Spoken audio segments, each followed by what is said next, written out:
Beleza, isso aí. Começando mais um podcast, não, mais um Topcast, Elite Top Team, episódio número 3. E hoje, nada mais, nada menos, Rafa Campos.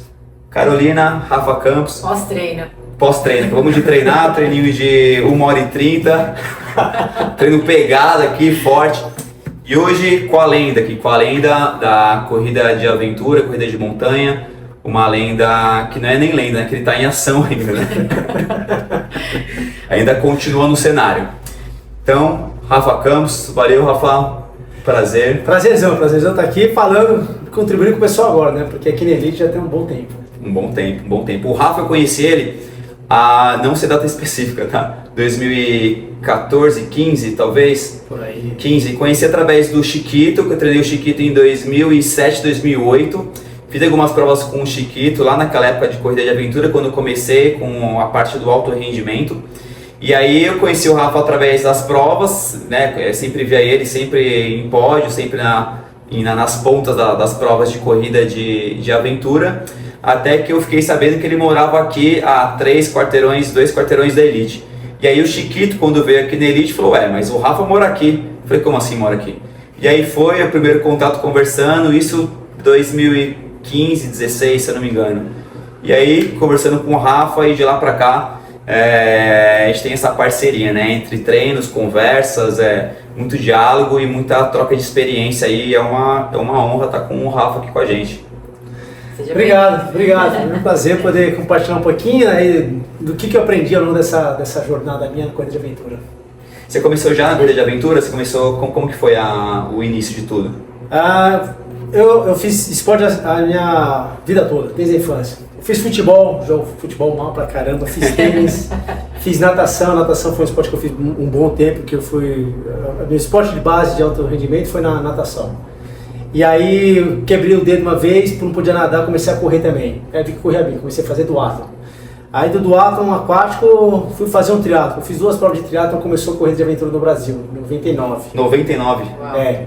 Eu estava no exército já e um amigo meu falou, estava no exército também, ele foi chamado porque ele sabia navegar, ele participou e falou: putz, esse negócio é legal, você vai gostar. Ele me ensinou a navegar e eu ensinei ele a pedalar. Quem que era? Era o Ademir. E eu nem pedalava também, eu só sabia pedalar. Eu ensinei ele a pedalar e ele me ensinou a navegar. E em 99 eu participei da primeira corrida de aventura no Brasil, a Expedição Mata Atlântica, em 99. Prova de 5 dias, 500 km, largou no Petar, acabou lá em Cananéia. 4 noites seguidas. Eu fui numa equipe que eu era uma das pessoas mais jovens, junto com a Gabi, 21 anos na época, e o Guido, 56 anos. Naquela época, quase 25 anos atrás, alguém de 56 anos era alguém velho. Naquela época. E aí nós vencemos a prova, a corrida de aventura. Já tinha nome já? A equipe ainda não? Era a equipe Quasar. Já era Quasar já? Era a equipe Quasar. E a equipe Lontra Radical ficou em segundo lugar. E aí, gostei desse negócio, a primeira vez que ganhei, vou treinar para esse negócio melhor mesmo. E aí veio uma competição internacional em que as equipes já seriam de 4 pessoas, até então eram de 3. E aí a Londra foi convidada, mas a Londra faltava um. Aí me chamaram para compor. A gente formou a Quasar Lontra, então a união dessas 2 equipes. Surgiu a Quasar Lontra. Participamos do Elf, uma prova de 800 km já. Onde que era? Onde no foi? Nordeste brasileiro. Ceará, Piauí e Maranhão. Começou no Ceará, acabou no Maranhão. E, aí de lá para cá, continuei fazendo corrida de aventura. Nesses últimos 25 anos participei de 7 campeonatos mundiais, participei da Eco Challenge. Nossa equipe teve a honra de vencer 2 Ecomotions feitos no Brasil. Venci uma prova internacional solo na Costa Rica. E somado no currículo, são mais de 50 provas expedicionárias, mais de 300 corridas de aventura, entre as curtas, as médias e as longas. E as expedições. Uma vez eu até somei quanto que de prova, de distância que já deu em prova. Já deu para dar a volta ao mundo. Uau. Só em prova. Né? Só em provas. E hoje também você participa de organizações, né? Sim. Quando foi que você começou a participar que te chamaram para organizar provas? Foi há 15 anos atrás, para organizar o Brasil Ride. Mário Roma já fazia muito prova de mountain bike, até então já tinha feito o single Cape Epics naquela época, e ele veio com o projeto de fazer uma prova de etapas de mountain bike no Brasil. Aí ele me chamou e falou: a gente se conhecia assim do mundo de aventura, nos conhecemos de premiação em algum outro site. E aí ele me chamou e falou, putz, você é bom de aventura aí, mas também você veio da parte militar, do exército, essa coisa de estratégia, de disciplina, de formar equipe. O projeto do Brasil Ride é esse, a gente vai fazer isso ano que vem e bem-vindo ao time, vamos começar a montar isso. E aí no ano 0, né, ele foi dando as ideias, eu falei, putz, em português é maluco. Mas enfim, fomos colocando no papel, tornando realmente realidade. E aí a primeira prova que eu dirigi de verdade, assumi, foi essa daí, o Brasil Ride. Eu tinha feito algumas outras, mas eu diria que eu estava estagiando. E realmente eu ia estagiar, né? Eu ia voluntariava para participar da prova, para trabalhar, para organizar, para fazer qualquer coisa, para pegar um pouquinho do que era bastidor. Mas é o primeiro Brasil Ride. A responsa mesmo foi Brasil Ride que você começou então? Foi. O primeiro start mesmo de tudo. Isso. Na Chapada Diamantina. E assim, é a primeira prova de etapas de mountain bike que teve no Brasil. Então, naquela vez tiveram 200 atletas no máximo, e eram todos, assim, muitos da aventura, porque já fazia esse negócio de vários dias de provas, e alguns mountain bikers que eram muito raízes, que era um negócio casca, duro mesmo. E aí foram, participaram, deu muito certo. A gente olha para trás, o que foi? Pô, teve um monte de cagada, um monte de coisa amadora, um monte de coisa para melhorar, que foi melhorando ao longo dos anos, mas deu certo. E aí foi a história. Esse ano tem 15 anos que tem o Brasil Ride. 15 anos do Brasil Ride. Quantos atletas tem hoje no Brasil Ride? O Brasil Ride, porque era uma prova, hoje são um evento, hoje são 4 eventos ao longo do ano. O Brasil Ride na Bahia, que são 7 dias, esse é limitado para 500 atletas. Então teve um ano que chegou nos 500 e aí vimos estrategicamente essa prova tem que ficar nos 500. Não adianta fazer para 600, 700, 800, porque a experiência do atleta não ia ser a mesma coisa, a complicação é muito grande. A segurança acaba ficando também difícil, mas principalmente a experiência do atleta de estar convivendo num acampamento com todo esse pessoal, com 500 é um número bom. Se vai ter 1000 no acampamento, não vai ter a relação que tem hoje. Hoje, no Brasil Ride, hoje eu digo assim, nos últimos 5, 6, 7 anos, um atleta amador que vai lá para tentar terminar a prova, ele está na fila do banheiro junto com o campeão mundial, junto com o campeão olímpico, ele senta na mesa e vice-versa o oposto. Então tem essa troca, porque esse número permite isso. Se for uma prova para 1000, 2000, 3000 pessoas, perde. E de todas as provas que você fez, Rafa, qual foi a prova que mais marcou para você, de prova como atleta? Como atleta, participando, foi Ecomotion, Ecomotion porque é prova internacional no Brasil. Essa foi a segunda, mas a mais marcante foi a Eco Challenge nas Ilhas Fiji. Ilhas Fiji, 2002, foi a prova mais difícil que eu já fiz até hoje. Depois de toda a prova, como alguém fala, nossa, essa foi a mais difícil, mas eu sempre que alguém na minha equipe eu corrigia. Essa foi a segunda mais difícil. A mais difícil foi a Eco Challenge Fiji. Foram 600 km de prova, nós completamos em 9 dias e 6 horas. 9 dias e 6 horas. Dormindo quase a lontra já, quase a lontra. Dormindo uma média de 2 horas e meia por noite. Uau. É uma prova que largaram 81 equipes de 26 países, terminaram 14 equipes. Nossa. E aí nós conseguimos ter o melhor resultado da equipe brasileira na história do Eco Challenge, que foi a proposta para a qual a gente foi, né? Mas a prova foi muito difícil, muita gente desistiu, muitas equipes abandonaram, e assim, corrida de aventura, se um abandona, a equipe toda está desclassificada. E lá a gente percebeu que não só força física, era uma equipe assim, que era formada por muito bons atletas, eu, Marina, Vitor e o Fabrício. Mas muito mais que força física, putz, a gente começou a aprender e entender muito ali realmente da força mental, né? E dos comportamentos que são importantes para a gente conseguir ter sucesso nessa prova de aventura. Cabeça forte. Corpo indestrutível, exatamente. E o Rafa, qual é a estratégia, como que você faz para montar uma equipe? Você vê primeiro a prova, isso pensando em ir para a competição. Então, sei lá, uma prova de 600 km, prova de 45 km, uma prova que vai ter mais navegação, mais... Você leva em consideração a prova, o tipo de prova, ou você vê quem está no cenário, porque hoje é difícil ter atleta, né? Sim, corrida de aventura, infelizmente, assim, já teve o auge, 2004, 2005, até 2010 era o auge, bombava, estava na mídia, muita gente, tinha premiações de carros, premiação de $50 mil numa prova. Não. Hoje em dia a gente ganha uma camiseta, está tudo bem. Uma medalha. O número já está assim, a prova já não é mais glamurosa, né? Foi substituída por várias outras provas. E a quantidade de provas também que existe no Brasil super minguado e fora do Brasil também está minguado. Mas ainda assim, muito mais do que pela premiação, é pela experiência, pela superação pessoal. Que ainda eu continuo fazendo e que estimulo as pessoas a fazerem. Mas respondendo a sua pergunta, como é que monta a equipe? Primeiro em função da prova, né? Em função de uma prova expedicionária de 5 dias é uma coisa, uma prova de 40, 50 km é outra, que é pura explosão. As provas pequenas, 40, 50 km, que são feitas em 4 ou 5 horas, que são muito boas para a gente conhecer as pessoas, até para testar, né? Não treinar, mas testar. Agora as provas expedicionárias, ou seja, virou mais que uma noite, aí muito mais do que força física, treina ali 3, 4, 5, 6 meses bem dedicado, fica bom. Mas muito mais do que força física, é cabeça e relacionamento, né? Os princípios das pessoas, vontade, realmente querer, muito coragem, suportar desconforto, suportar com cabeça boa, com sorriso. Então isso é o mais importante, né? Já teve provas em que alguns atletas bons, eu estava na dúvida, né? Entre um atleta bom fisicamente, triatleta, com forte, bom, Ironman abaixo de 9 horas, com um monstro, e outros que nunca fizeram um Ironman como referência, mas que era aquele mas cara saber que era resiliente, que era resistente, que a gente marcou de treinar no final de semana com uma puta chuva dele, tudo bem. O cara foi, desconta. Então esses que são os importantes para as corridas de aventura. E com relação à organização de prova, qual foi uma prova que mais marcou para você? Muito difícil, porque além dos 15 anos de Brasil Ride, depois eu comecei a organizar as KTRs com o Tani, a Calastro Run. Então desde a primeira também, o Tani tinha a ideia de fazer a primeira prova, a primeira KTR, ele fez uma prova muito casca, muito complexa, porque não adianta uma prova também ser só difícil. Ela também tem que passar por locais icônicos, bonitos, épicos, mas os locais são de difícil acesso, então o aspecto da segurança e da logística acaba sendo difícil. Então eu comecei com a KTR e aí depois, mais recentemente, eu fui convidado para fazer parte do time da UTMB Brasil.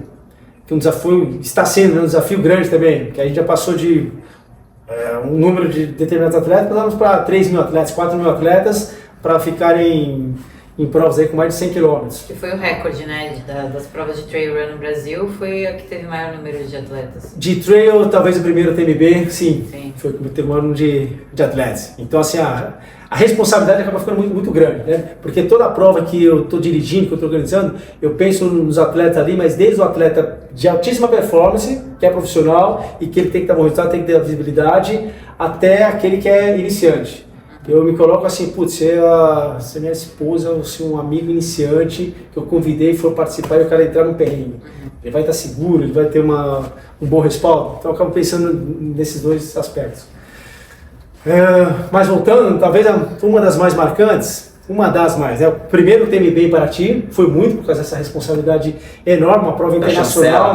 Chancela TMB é uma franquia que tem mais de 30 países, primeira vez no Brasil, a expectativa era muito grande, toda a comunidade do Trail Run, então foi um dos que boa parte dos cabelos brancos já nessa época. Mas teve no Brasil Ride também, talvez o mais desafiador do lado de organização, foi quando a primeira vez nós tivemos que por conta do mau tempo, por conta das condições de segurança, tivemos que eliminar uma prova, cancelar uma das etapas. De 7 etapas, numa madrugada veio a decisão de cancelar a segunda etapa de prova por causa das condições meteorológicas. Não dava. Mas é que cancelar assim, é um combinado não só com os 500 atletas, mas com um corpo de staffs, de forças policiais, de proprietários, de bombeiros, de um monte de gente, mais de 300 policiais por trás, que fala assim, puto, peraí, hoje não vai ter não, e a gente vai reprogramar então o que nós vamos fazer daqui a 2 dias. Mantendo a segurança, mantendo E é uma decisão difícil, né? Pegar uma prova que tem gente lá que pagou prova, pagou hospedagem, deslocamento, chega lá e fala, não vai ter prova. É a frustração, né? A frustração da atleta, tem impactos financeiros de vários lados, de fornecedores, de atletas, de acomodação, de alimentação, enfim. Tem que ter culhão, né? Pra segurar o BL e falar assim, puta, realmente não dá, porque tem gente que não vai entender, né? Tem gente que vai querer o dinheiro de volta, vai fazer motim no Instagram, na internet. E não só o não dá, todo mundo, ok, mas e o dia seguinte? O que vai acontecer no dia seguinte? Então, em menos de 24 horas, conseguir realmente reorganizar, se readaptar e atender a todos que fazem parte, atletas, e remobilizar toda aquela equipe e fazer acontecer de volta. Então, foi desafiador. Legal. Acho que a gente estava aqui batendo um papo antes de começar a gravar, que é sobre o papel da família, né? Na nossa formação. Então eu queria conversar um pouquinho, Rafa, aí sobre como que é a influência da sua família, dos seus pais, e também das pessoas que participaram da sua criação em termos de treinador, professor, e também até hoje o papel da sua família em relação a tudo que você faz. Puta, eu me considero a pessoa que tive alta performance na corrida de aventura, e a família tem um papel importante. Meus pais nunca foram atletas, sequer esportistas, nem meu pai nem minha mãe, mas desde pequeno ele e os meus irmãos eles sempre incentivaram muito o esporte. Incentivaram, inscrever na escolinha, todo final de semana tem competição, tem torneio, tem isso, aquilo, puta, toda hora se dividindo, às vezes vai levar um no futebol, o outro na ginástica olímpica e nunca mediram esforço para nos levar nessas, tudo quanto é tipo de competição. E quem tiver no dia do outro, imagina todo final de semana ter futebol aqui, ter torneio lá, putz, isso eles sempre nos incentivaram. Virou virando rotina que fez eu formar. Então isso foi bom. Ao longo todo, desde a infância à adolescência, para mim e para os meus irmãos. Isso, assim, eu vejo que tem impactos muito bons depois, quando ele fica na fase jovem e adulto mesmo, para realmente ele conseguir despontar, né? Mas uma coisa muito interessante, eu estava pensando, a gente estava conversando sobre isso, eu estava tentando lembrar, assim, o nome ou quais os principais professores que me marcaram na infância. Na primeira, segunda série, na quinta série, no segundo colegial, na faculdade, e poucos professores eu tenho em mente. Mas aí comecei a tentar lembrar todos os meus técnicos de todos os esportes que eu tive. Futebol, natação, ginástica olímpica, de tênis. Eu me lembro o nome de todos, dos grandes líderes que eu tive no exército, né? Alguns bons líderes que eu tive, todos eles assim, lembro o nome e lembro situações que me ensinaram alguma coisa. Então o que eu percebo é assim, que através do esporte ou de pessoas de liderança, eles conseguiram ajudar a formar muito porque eu sou, meu caráter, minha personalidade, minha cabeça hoje, até mais desse lado comportamental do que os professores em si. Então eu acho que o meio que a gente acaba vivendo, essas pessoas que tiram a gente da zona de conforto, né, que nos desafiam, que nos estimulam, essas acabam sendo as que mais importantes na nossa formação de cabeça mesmo, do que a da parte técnica de escola. Não que a escola seja importante, fundamental, mas na formação do ser humano, enquanto cabeça, eles são muito importantes. São aquelas pessoas que te colocaram na linha, né? Que ajudaram na disciplina, né? Não só tipo de passar muito na disciplina. De ajudar no lado de puxar a orelha e também de apoiar. Exatamente. Talvez sendo a verdade de ter falado, né? Quando a gente estava conversando antes aqui no treino, e também eu comecei a parar para pensar e eu não lembro também dos meus professores Desculpa aí, de escola, de graduação, nem de faculdade. Faculdade eu lembro de um ou outro. Mas eu lembro de quem me colocou, quem me introduziu na musculação, quem me introduziu no atletismo, quem me ajudava no ciclismo. Isso eu tenho bem claro também, né? Você tem, Carol? Eu também. Eu tenho uma lembrança muito forte, assim, tanto do treinador, meu primeiro treinador de natação, que também foi meu esporte de base, assim, onde eu comecei essa coisa de treinamento mesmo, e também tem a lembrança da minha primeira professora de piano, que era assim, tipo, você tem que treinar, não treinou, chegou hoje, não treinou, ok, vamos fazer aula, semana que vem se não treinar, não tem aula. Então é uma disciplina mesmo, e da constância que a gente aprende a ter com o esporte e com a música, né? E eu acho que isso que a Carol falou sobre a música, né? A música, se você não tiver uma continuidade, né? Se você não aprendeu... Disciplina. Você não consegue, né? E no esporte é a mesma coisa. E talvez no exército também é a mesma coisa, né? Então assim, então a gente acaba lembrando de quem realmente era verdade de ter falada, que não era só falar, você tem que fazer isso. Quem falar pra gente fazer, fazia, né? Então eram exemplos realmente práticos e vivenciados. Eu percebo que são pessoas que tiraram a gente da zona de conforto e que ensinaram a disciplina, a resistência, a resiliência, e já passaram por isso, coragem. Né? Passaram por isso e ensinaram a passar pra gente o que tinha que fazer, né? E fizeram a gente passar por essas situações, né? Situações da gente ter coragem para ter as coisas, de resistir, de ter disciplina, de ter empatia, de se relacionar com os outros, enfim, tudo isso eu acho que o esporte ajuda muito e os mentores, os treinadores, os professores que a gente tem ao longo da vida que ajudam muito nessa formação. Eu tive a virada, né, a partir do momento que tive meus pais, até que de repente eu passei a ser pai, né? Pai, eu e a Glaucia tivemos a Manu. E a nossa filha, ela nasceu no meio esportivo.